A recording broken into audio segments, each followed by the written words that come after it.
Welcome to the first chapter of the 1937 edition of Think and Grow Rich, which is in the public domain.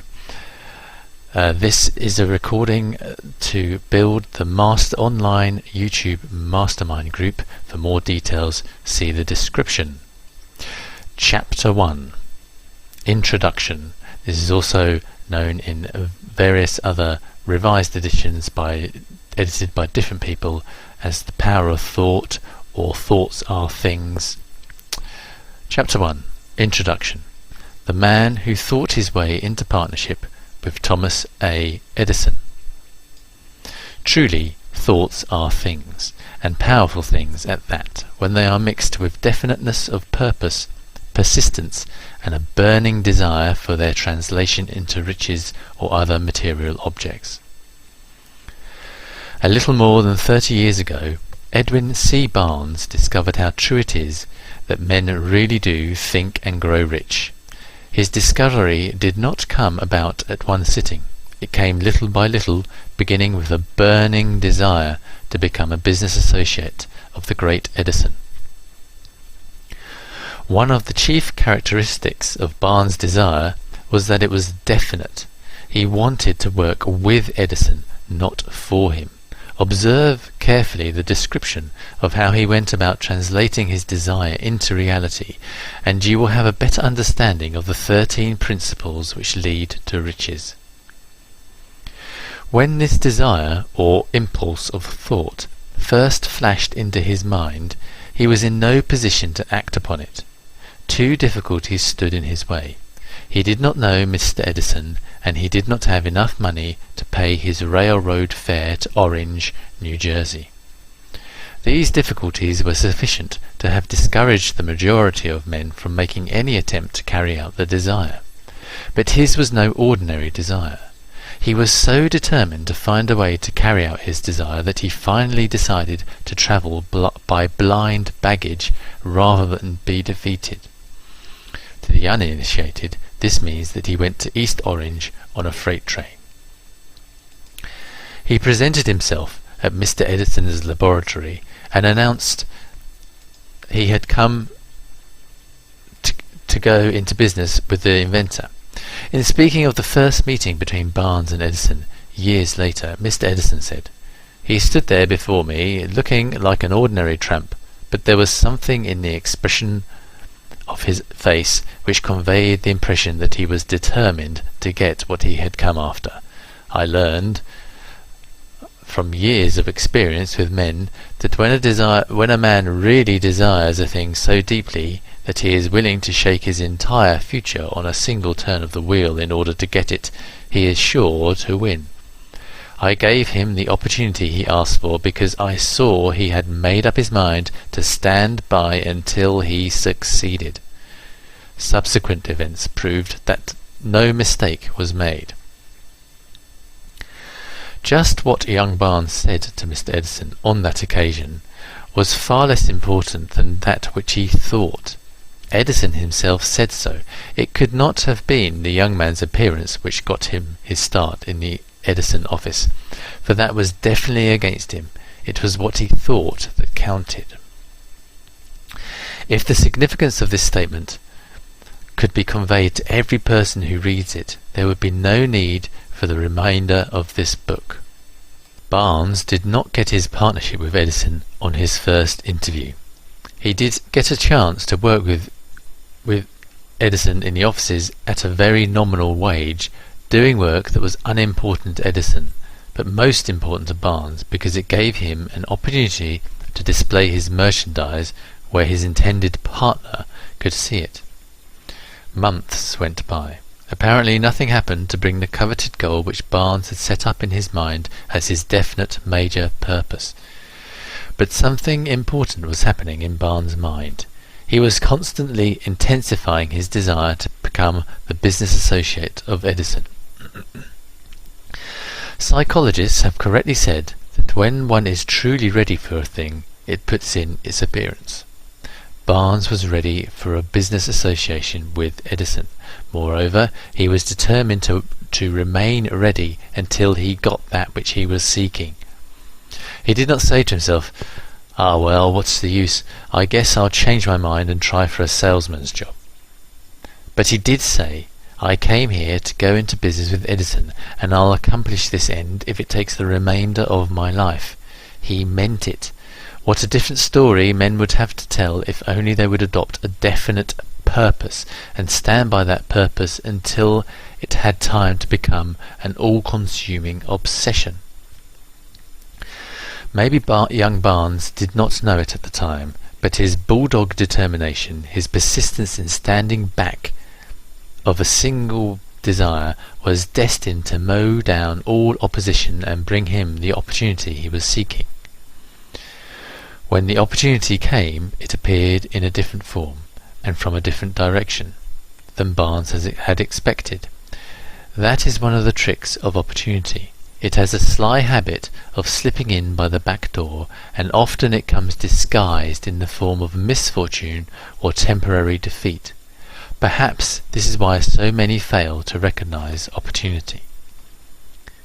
Mr. Edison had just perfected a new office device known at that time as the Edison dictating machine, now the Ediphone.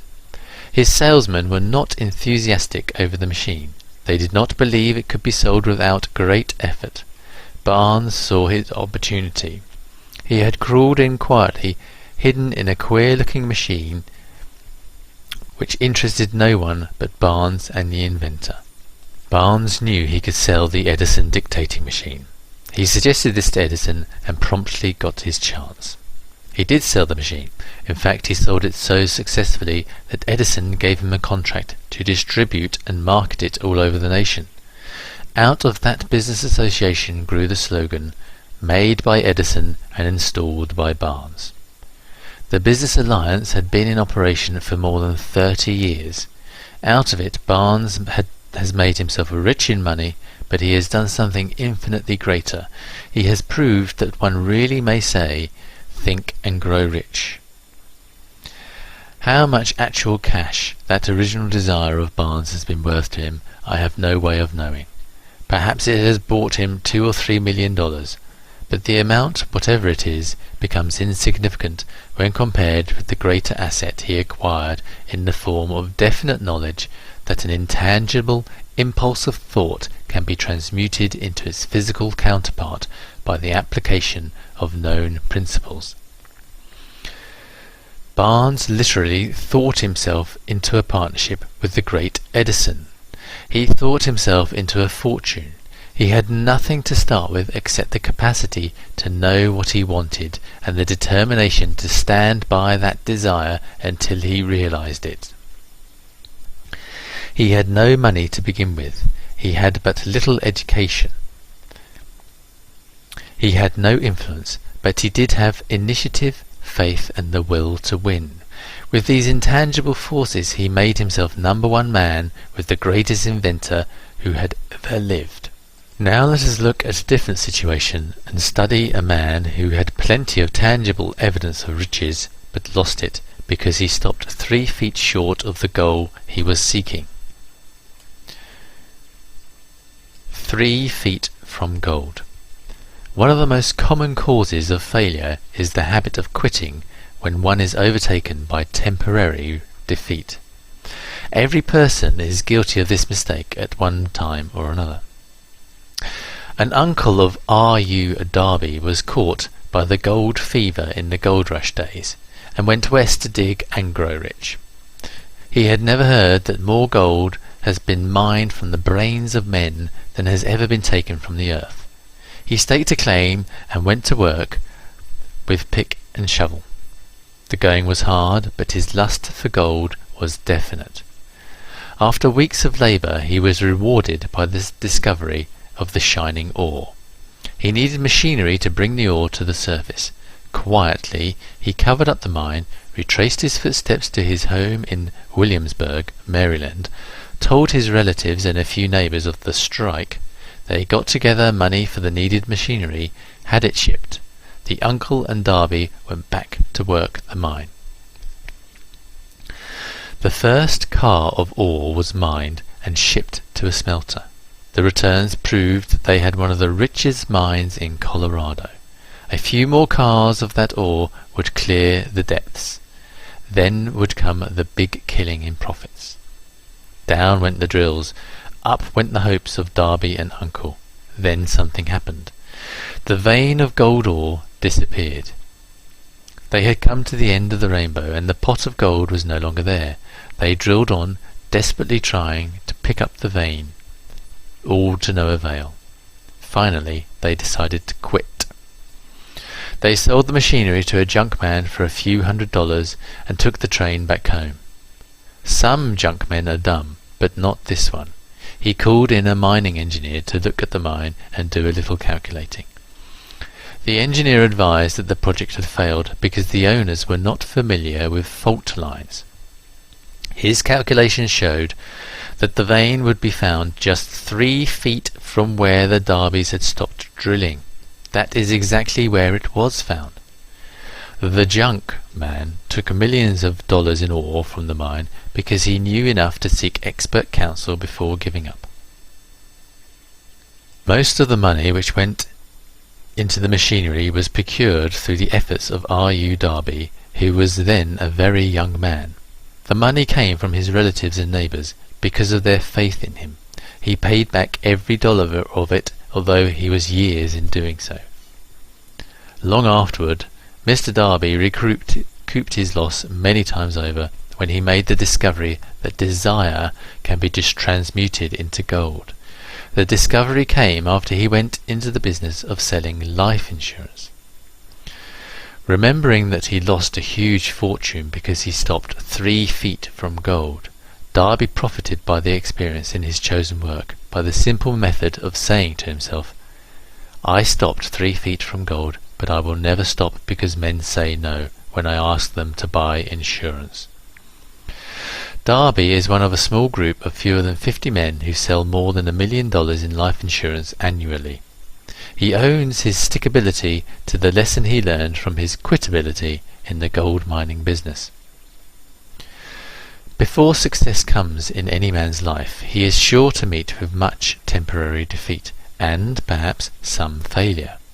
When defeat overtakes a man, the easiest and most logical thing to do is to quit. That is exactly what the majority of men do.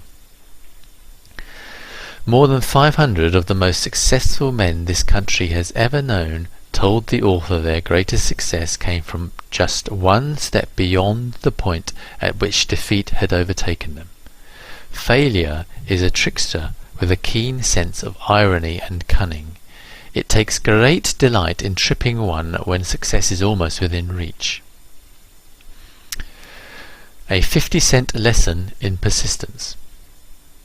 Shortly after Mr. Darby received his degree from the University of Hard Knocks and had decided to profit by his experience in the gold mining business, he had the good fortune to be present on an occasion that proved to him that no does not necessarily mean no. One afternoon he was helping his uncle grind wheat in an old-fashioned mill. The uncle operated a large farm on which a number of coloured, sharecropped farmers lived. Quietly the door was opened, and a small coloured child, the daughter of a tenant, walked in and took her place near the door. The uncle looked up, saw the child, and barked at her roughly. "What do you want?" Meekly the child replied, "My mammy say send her 50 cents. "I'll not do it," the uncle retorted. "Now you run on home." "Yes, sir," the child replied, but she did not move. The uncle went ahead with his work, so busily engaged that he did not pay enough attention to the child to observe that she did not leave. When he looked up and saw her still standing, he yelled at her, "I told you to go home. Now go, or I'll take a switch to you." The little girl said, "Yes, sir," but did not budge an inch. The uncle dropped a sack of grain he was about to pour into the mill hopper, picked up a barrel stave, and started towards the child with an expression on his face that indicated trouble. Darby held his breath. He was certain he was about to witness a murder. He knew his uncle had a fierce temper. He knew that coloured children were not supposed to defy white people in that part of the country. When the uncle reached the spot where the child was standing, she quickly stepped forward one step, looked up into his eyes, and screamed at the top of her shrill voice, "My mummy's gotta have that 50 cents!" The uncle stopped, looked at her for a minute, then slowly laid the barrel stave on the floor, put his hand in his pocket, took out $50, and gave it to her. The child took the money and slowly backed toward the door, never taking her eyes off the man whom she had just conquered.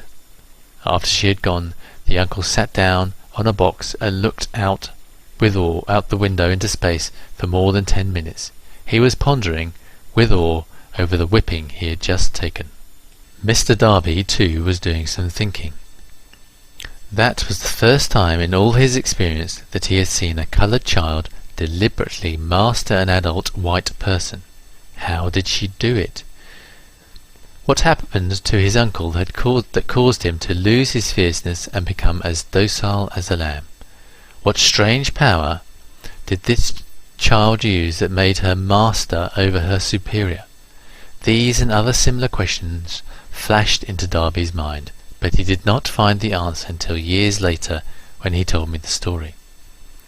Strangely, the story of this unusual experience was told to the author in the old mill on the very spot where the uncle took his whipping.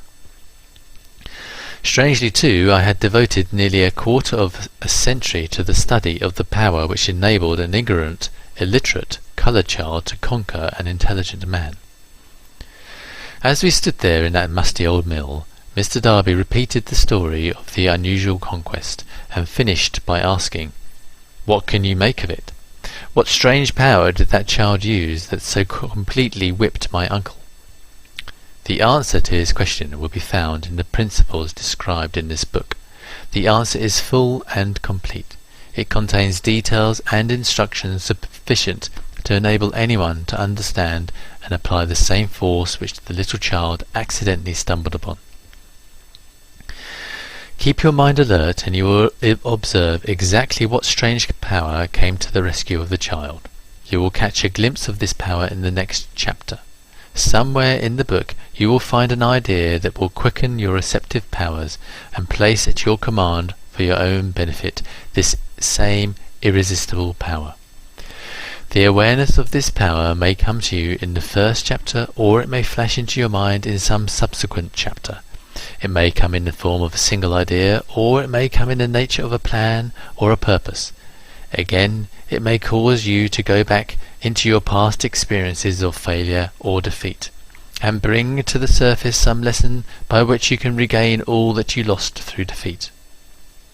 After I had described to Mr. Darby the power unwittingly used by the little coloured child, he quickly retraced his 30 years of experience as a life insurance salesman, and frankly acknowledged that his success in that field was due, in no small degree, to the lesson he had learned from that child. Mr. Darby pointed out, every time a prospect tried to bow me out without buying, I saw that child standing there in the old mill, her big eyes glaring in defiance, and I said to myself, I gotta make this sale. The better portion of all sales I have made were made after people had said no. He recalled too his mistake in having stopped only 3 feet from gold. But, he said, that experience was a blessing in disguise. It taught me to keep on keeping on, no matter how hard the going may be, a lesson I needed to learn before I could succeed in anything. This story of Mr. Darby and his uncle, the coloured child, and the gold mine doubtless will be read by hundreds of men who make their living by selling life insurance, and to all of these the author wishes to offer the suggestion that Darby owes to these 2 experiences his ability to sell more than $1 million of life insurance every year. Life is strange and often imponderable, but the successes and failures have their roots in simple experiences. Mr. Darby's experiences were commonplace and simple enough, yet they held the answer to his destiny in life. Therefore they were as important to him as life itself. He profited by these 2 dramatic experiences because he analysed them and found the lesson they taught. But what of the man who has neither the time nor the inclination to study failure in search of knowledge that may lead to success? Where and how is he to learn the art of converting defeat into stepping stones to opportunity? In answer to these questions, this book was written. The answer called for a description of 13 principles, but remember, as you read, the answer you may be seeking to the questions which have caused you to ponder over the strangeness of life may be found in your own mind through some idea, plan or purpose which may spring into your mind as you read. One sound idea is all one needs to achieve success. The principles described in this book contain the best and the most practical of all that is known concerning ways and means of creating useful ideas. Before we go any further in our approach to the description of these principles, we believe you are entitled to receive this important suggestion. When riches begin to come, they come so quickly, in such great abundance, that one wonders where they have been hiding during all those lean years. This is an astounding statement, and all the more so when we take into consideration the popular belief that riches come only to those who work hard and long. When you begin to think and grow rich, you will observe that riches begin with a state of mind, with definiteness of purpose, with little or no hard work. You and every other person ought to be interested in knowing how to acquire that state of mind which will attract riches. I spent 25 years in research, analysing more than 25,000 people, because I, too, wanted to know how wealthy men became that way. Without that research, this book could not have been written. Here take notice of a very significant truth, viz. The business depression started in 1929 and continued on to an all-time record of destruction until sometime after President Roosevelt entered office. Then the depression began to fade into nothingness. Just as an electrician in a theatre raises the lights so gradually that darkness is transmuted into light before you realize it, so did the spell of fear in the minds of people gradually fade away and become faith. Observe very closely as soon as you master the principles of this philosophy and begin to follow the instructions for applying these principles, your financial status will begin to improve, and everything you touch will begin to transmute itself into an asset for your benefit. Impossible? Not at all.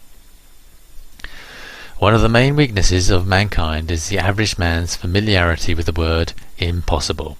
He knows all the rules which will not work. He knows all the things which cannot be done. This book was written for those who seek the rules which have made others successful and are willing to stake everything on those rules. A great many years ago I purchased a fine dictionary. The first thing I did was to turn to the word impossible and neatly clip it out of the book. That would not be an unwise thing for you to do. Success comes to those who become success conscious. Failure comes to those who indifferently allow themselves to become failure conscious. The object of this book is to help all who seek it to learn the art of changing their minds from failure conscious to success consciousness. Another weakness found in altogether too many people is the habit of measuring everything and everyone by their own impressions and belief. Some who read this will believe that no one can think and grow rich. They cannot think in terms of riches because their thought habits have been steeped in poverty, want, misery, failure, and defeat. These unfortunate people remind me of a prominent Chinese who came to America to be educated in American ways. He attended the University of Chicago. One day President Harper met this young Oriental on the campus, stopped to chat with him for a few minutes, and asked what had impressed him as being the most noticeable characteristic of the American people. "Why," the Chinaman exclaimed, "the queer slant of your eyes. Your eyes are off slant." What do we say about the Chinese? We refuse to believe that which we do not understand. We foolishly believe that our own limitations are the proper measure of limitations. Sure, the other fellow's eyes are off slant, because they are not the same as our own. Millions of people will look at the achievements of Henry Ford after he has arrived and envy him because of his good fortune, or luck, or genius, or whatever it is that they credit for Ford's fortune. Perhaps one person in every 100,000 knows the secret of Ford's success, and those who do know are too modest or too reluctant to speak of it, because of its simplicity. A single transaction will illustrate the secret perfectly. A few years back, Ford decided to produce his now famous V8 motor.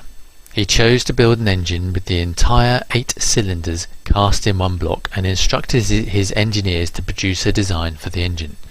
The design was placed on paper, but the engineers agreed to a man that it was simply impossible to cast an 8-cylinder gas engine block in one piece.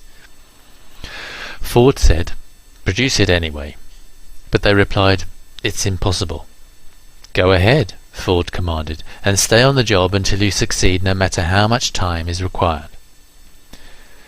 The engineers went ahead. There was nothing else for them to do if they were to remain on the Ford staff. 6 months went by, nothing happened. Another 6 months passed, and still nothing happened.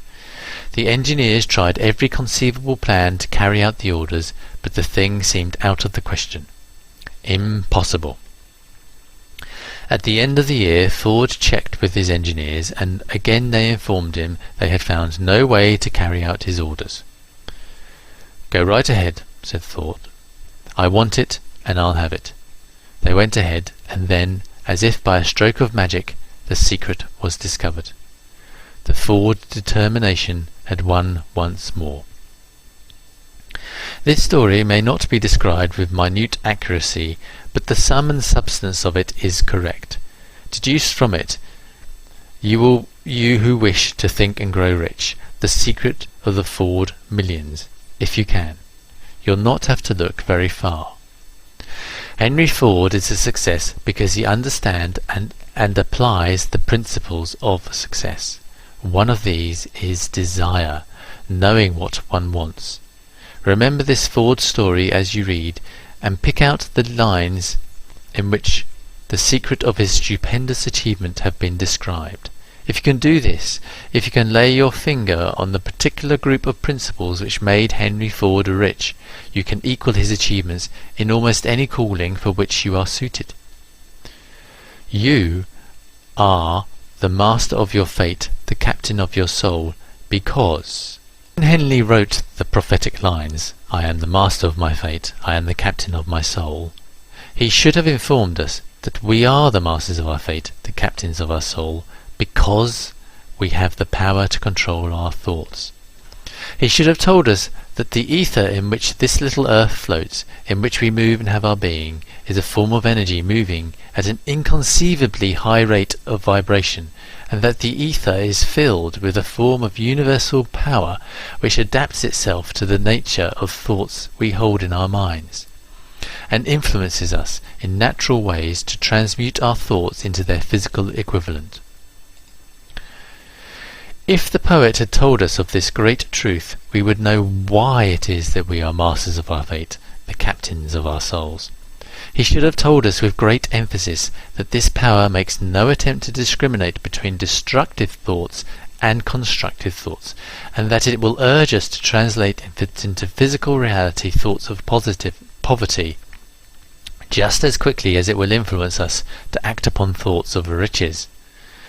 He should have told us too that our brains become magnetized with the dominating thoughts which we hold in our minds, and by means with which no man is familiar, these magnets attract to us the forces, the people, the circumstances of life which harmonize with the nature of our dominating thoughts. He should have told us that before we can accumulate riches in great abundance, we must magnetize our minds with intense desire for riches, that we might become money conscious until the desire for money drives us to create definite plans for acquiring it. But being a poet and not a philosopher, Henley contented himself by stating a great truth in poetic form, leaving those who followed him to interpret the philosophical meaning of his lines. Little by little the truth has unfolded itself, until it now appears certain that the principles described in this book hold the secret of mastery over our economic fate. We are now ready to examine the first of these principles. Maintain a spirit of open-mindedness, and remember as you read, they are the invention of no one man. The principles were gathered from the life experiences of more than 500 men who actually accumulated riches in huge amounts, men who began in poverty, with but little education, without influence. The principles worked for these men. You can put them to work for your own enduring benefit. You will find it easy, not hard to do. Before you read the next chapter, I want you to know that it contains factual information which might easily change your entire financial destiny, as it has so definitely brought changes of stupendous proportions to two people described. I want you to know also that the relationship between these two men and myself is such that I could have taken no liberties with the facts, even if I had wished to do so.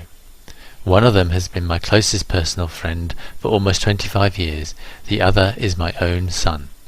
The unusual success of these two men, success which they generously accredit to the principle described in the next chapter, more than justifies this personal reference as a means of emphasizing the far-flung power of this principle. Almost 15 years ago, I delivered the commencement address at Salem College, Salem, West Virginia. I emphasized the principle described in the next chapter with so much intensity that one of the members of the graduating class definitely appropriated it and made it a part of his own philosophy. The young man is now a member of Congress and an important factor in the present administration. Just before this book went to the publisher, he wrote me a letter in which he so clearly stated his opinion of the principle outlined in the next chapter that I have chosen to publish his letter as an introduction to that chapter. It gives you an idea of the rewards to come. My dear Napoleon, my service as a member of Congress having given me an insight into the problems of men and women, I am writing to offer a suggestion which may become helpful to thousands of worthy people. With apologies, I must state that the suggestion, if acted upon, will mean several years of labour and responsibility for you, but I am enheartened to make the suggestion because I know your great love for rendering useful service. In 1922 you delivered the commencement address at Salem College, where I was a member of the graduating class.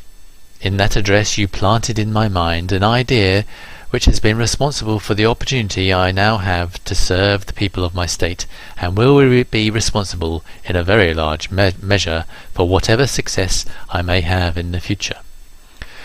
The suggestion I have in mind is that you put into a book the sum and substance of the address you delivered at Salem College, and in that way give the people of America an opportunity to profit by your many years of experience and association with the men who, by their greatness, have made America the richest nation on earth. I recall, as though it were yesterday, the marvellous description you gave of the method by which Henry Ford, with but a little schooling, without a dollar, with no influential friends, rose to great heights. I made up my mind then, even before you had finished your speech, that I would make a place for myself, no matter how many difficulties I had to surmount.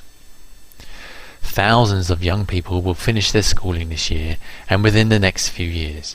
Every one of them will be seeking just such a message of practical encouragement as the one I received from you.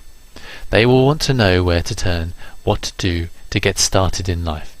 You can tell them because you have helped to solve the problems of so many people. If there is any possible way you could afford to render so great a service, may I offer the suggestion that you include with every book one of your personal analysis charts, in order that the purchaser of the book may have the benefit of a complete self-inventory, indicating, as you indicated to me years ago, exactly what is standing in the way of success. Such a service as this Providing the readers of your book with a complete, unbiased picture of their faults and their virtues would mean to them the difference between success and failure. This service would be priceless. Millions of people are now facing the problem of staging a comeback because of the depression, and I speak from personal experience when I say I know these earnest people would welcome the opportunity to tell you their problems and to receive your suggestions for the solution. You know the problems of those who face the necessity of beginning all over again. There are thousands of people in America today who would like to know how they can convert ideas into money, people who must start at scratch without finances and recoup their losses. If anyone can help them, you can.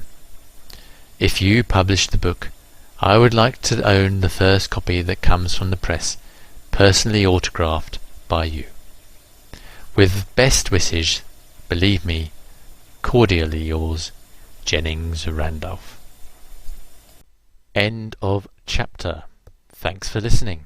Be sure to subscribe for further updates and click show more below for the link to the discussion YouTube video on this chapter and a success characteristics quiz and lots of other goodies. Thanks again.